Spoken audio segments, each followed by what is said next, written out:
नमस्कार, उत्तराखंड 360 न्यूज़ में आपका स्वागत है। मैं मदन मोहन सती। आज हमारे साथ डॉक्टर बीके ओली साहब हैं। आप आई सर्जन हैं। आप उत्तराखंड क्रांति दल में सलाहकार समिति में हैं, सर्वोच्च सलाहकार समिति से कहा जाता है। आपका स्वागत है सर। धन्यवाद सर। आप आई सर्जन हैं जी, लेकिन किसी भी बड़े राजनीतिक दल का भी हिस्सा हो सकते थे, बीजेपी, कांग्रेस या किसी दूसरे भी दल का, लेकिन फिर आप सिर्फ यूकेडी में क्यों गए? क्या यहाँ कोई सर्जरी आपको नज़र आती है? अब मैं ये देख रहा हूँ पिछले कई सालों में हमारे जो नेशनल पार्टीज़ हैं, 2 या 3 भी कह सकते हैं हम, ये लोग उत्तराखंड के साथ जस्टिस नहीं कर पा रहे जी। अब जैसे देहरादून लीजिए, करीब 1.5-2 साल हो गए, पूरी सड़कें खुदी हुई हैं, कोई ड्रेनेज नहीं है। वैसे तो दिल्ली में भी ड्रेनेज की व्यवस्था अच्छी नहीं है, और वैसे अगर सही मामले में सोचें तो पूरे देश में ही हमारा पानी का ड्रेनेज, चाहे बॉम्बे ले लीजिए, दिल्ली ले लीजिए, देहरादून ले लीजिए, पहाड़ ले लीजिए, पूरे के पूरे पहाड़ी बैग हैं। ये जो ऑल वेदर रोड्स बन रही हैं, इस सब से व्यथित होके मैंने ये सोचा कि उत्तराखंड क्रांति दल ही एक रीजनल पार्टी है जो उत्तराखंड का भला कर सकता है, क्योंकि उत्तराखंड की पूरी जनता ये चाह रही है कि उनका डेवलपमेंट किसी तरह से हो। वो हमारी तरफ आंख उठा के देख रही है, आओ हमारा नेतृत्व करो, लेकिन हम नहीं कर पा रहे, कुछ कमी है।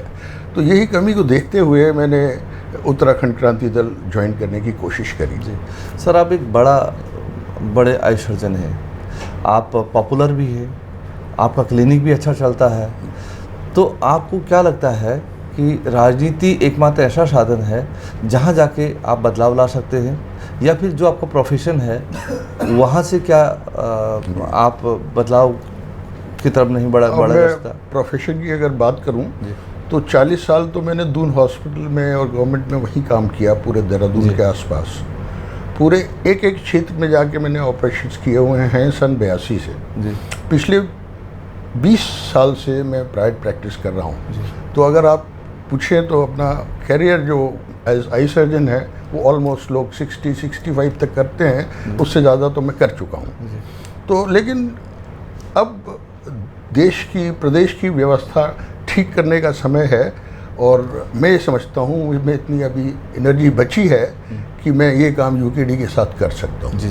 सर, यूकेडी में जो बुजुर्ग नेता हैं या बुजुर्ग लोग हैं या रिटायर्ड आदमी वो ज़्यादा जुड़ते हैं, युवा क्यों नहीं जुड़ पा रहा है? नहीं, ये बिल्कुल गलत है जी। यूकेडी में बुजुर्ग लोग भी हैं, युवा भी हैं, महिलाएँ भी हैं, और गाँव के सारे लोग हमारे साथ हैं। सिर्फ यूकेडी की व्यवस्था को सुधारने की ज़रूरत है, उसकी कोशिश मैं तरह तरह से कर रहा हूँ जी।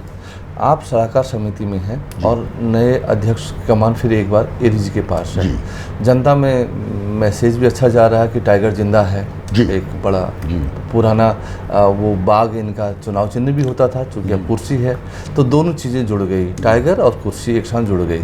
तो इस बार जो आप लोग जनता में जा रहे हैं, तो वो एडीजी का जो नेतृत्व की जो कुशलता है उसका फ़ायदा इस बार मिलेगा? एडीजी का मैंने एक बार प्रोफाइल पढ़ा जी। ये हाई स्कूल में यूपी के टॉप 10 में थे, इंटरमीडिएट में भी टॉप 14 में थे। इसके बाद भी इनका प्रोफाइल मैंने पढ़ा, आगे जो पोस्ट ग्रेजुएशन वाला है, उनका पॉलिटिकल कैरियर देखा, इससे बढ़िया कैरियर शायद देखने को ना मिले। तो हमारे पास, और मैंने 2-3 महीने से इनके साथ लगातार बैठक करता हूँ, इनके साथ लोग जो हैं, जिसके साथी अच्छे वो आदमी अच्छा, इनके साथ बड़े ही सात्विक लोग मौजूद रहते हैं। सुबह 9 से 6 से 10 बजे तक जब हम मंत्रणा करते हैं, तो जो आदमी सात्विक है, जिसमें उत्तराखंड के लिए कुछ करने का जज्बा है, वो आदमी गलत हो ही नहीं सकता। तो हमें बहुत ही शक्तिशाली एक नेतृत्व मिला हुआ है। साथ में मेहता जी हैं, कितनी अच्छी सोच है सब लोगों की। मुझे पूरी उम्मीद है हम लोग इस बार अच्छा करेंगे जी। अच्छा, कई लोगों का ये कहना है कि जब तक एडीजी अध्यक्ष थे तो 3 सीटें तो कम से कम आ ही रही थी, पहले 4 फिर 3 सीट, और जब वो अध्यक्ष पद उन्होंने छोड़ा उसके बाद पार्टी शून्य में चली गई। तो इस बार फिर से, चूँकि नेतृत्व उनके पास चला गया है, तो फिर से उम्मीद आप लोग लगा रहे हैं? इस बार हम लोग बहुत उम्मीद लगा रहे हैं। कुछ तो हमारे जीते हुए ही कैंडिडेट्स हैं। इसके बाद हम कोशिश ये कर रहे हैं कि हम ज़्यादा से ज़्यादा, नंबर्स नहीं बता पाऊँगा, ज़्यादा से ज़्यादा लोगों से संपर्क करके ज़्यादा से ज़्यादा सीटें इस बार निकालने की कोशिश करेंगे, क्योंकि उसका एक बड़ा कारण है, 70 साल में कांग्रेस हमारे उत्तराखंड के लिए कुछ नहीं कर पाई। पिछले 20-22 साल में जब भी मौका मिला भाजपा ने 1 पॉइंट प्रोग्राम के अलावा कुछ नहीं किया। तो इस बार मुझे उम्मीद है कि लोग हमें सपोर्ट कर रहे हैं और वो हमारे यूकेडी के नेतृत्व की तरफ देख रहे हैं कि कुछ आप करके करिश्मा करके दिखाइए। हमें बहुत मेहनत करनी पड़ेगी, जनता में जाना पड़ेगा। मुद्दे तो सबको मालूम है, 25-30 बातें हैं, बार बार डिस्कस होती हैं, लेकिन हमें अपनी कार्यशैली ठीक करनी पड़ेगी। युवाओं को मैं बार बार एडीजी को और अपने जो दिवाकर भट्ट जी हैं, हमारे जंतवाल जी हैं, पुष्पेश जी हैं, इनको ये बार बार कहता हूँ, जो सेकंड लाइन के हमारे नेता बहुत अच्छे हैं, इनको प्रमोट करिए, इनको प्रमोट करिए, महिलाओं को प्रमोट करिए, छात्रों को प्रमोट करिए, फिर देखिए रिजल्ट्स। मैं बार बार इन लोगों को ये कहता हूँ, ये इन्होंने करना शुरू भी कर दिया। तो आपको लगता है कि उतना प्रमोशन युवाओं को, महिलाओं को, छात्रों को, स्टूडेंट्स को नहीं मिला पार्टी में? अगर ये हुआ होता तो पार्टी और आगे? जी, पार्टी को ब्रॉड बेस होना चाहिए। हमारी पार्टी ने पिछले काफ़ी टाइम से 5 नेताओं को प्रोजेक्ट करके गलती करी है। नीचे वाले उनको प्रमोट करके, महिलाओं को प्रमोट करके, छात्र का आंदोलन करा के, जैसा अभी रुद्रप्रयाग में हो भी रहा है, कल हुआ कुछ रेलवे वाले इशू में। तो इस तरह के कार्यक्रम होने चाहिए थे जो हम लोगों ने गलती करी है पास्ट में, उसको हम इस साल ठीक करेंगे।